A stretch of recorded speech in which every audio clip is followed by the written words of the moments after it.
Salesforce access to the domain join systems rather than by IP address. So earlier we had a conversation about time access and IP range access. That way, if somebody wasn't in the office or they weren't on a VPN, they couldn't access it. Is there a way to do that by domain join systems? Well, if you don't have some static IP, right, and if you want to limit it with domains, it might be a trouble. Why?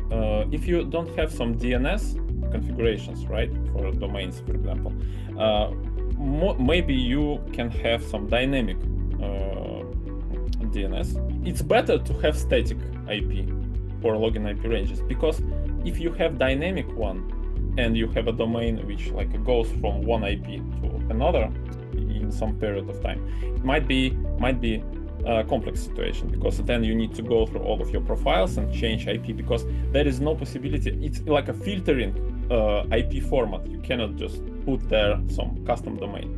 But with the custom solutions, actually you can automatize this with some deployments.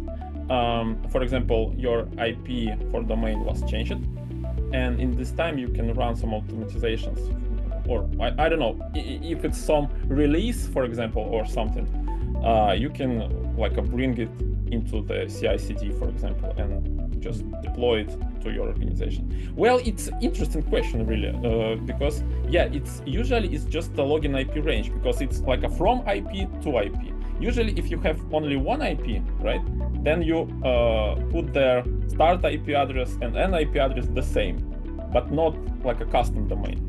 Then you need some tricks there. So it can be done, but it's not easy, is what I'm hearing. Yeah. Again, okay. you can have some route tables, for example, if you just get some one static IP and this like a list of dynamics, and you can just connect them with the route tables. But it's more about internal network. So Steve asked, are Salesforce's built-in security features enough for most businesses, or is customization always necessary for more robust security? So I guess, there's some out-of-the-box configuration things here, and some of this is best practice. At what point is that not enough? It's a basic question, actually, for security, from my point of view, because out-of-the-box tools providing you security for data, right? For CRUD-FLS, sharings, it's out of the box. So usually you can provide comprehensive configuration for security on your organization, and yeah, it will secure data at some point.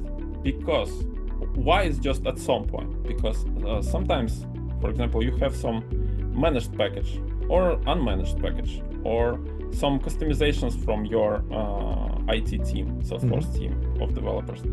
In this particular time, you should also have some code review at least, and understand that this code can just ignore sharings, for example. Again, Salesforce developers in the process of development usually just remove sharings just to like an initial phase. They love to just disable sharings, do some stuff, it works, and then they enable sharings.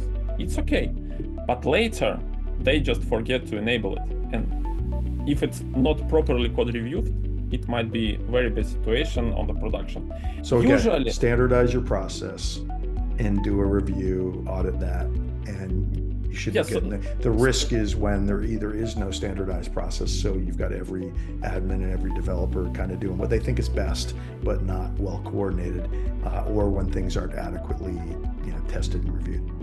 Yeah, but if you are just asking about is Salesforce have tools, right, for fully secure your data? In some of point, yes. So if you're doing correct stuff, your data is secure.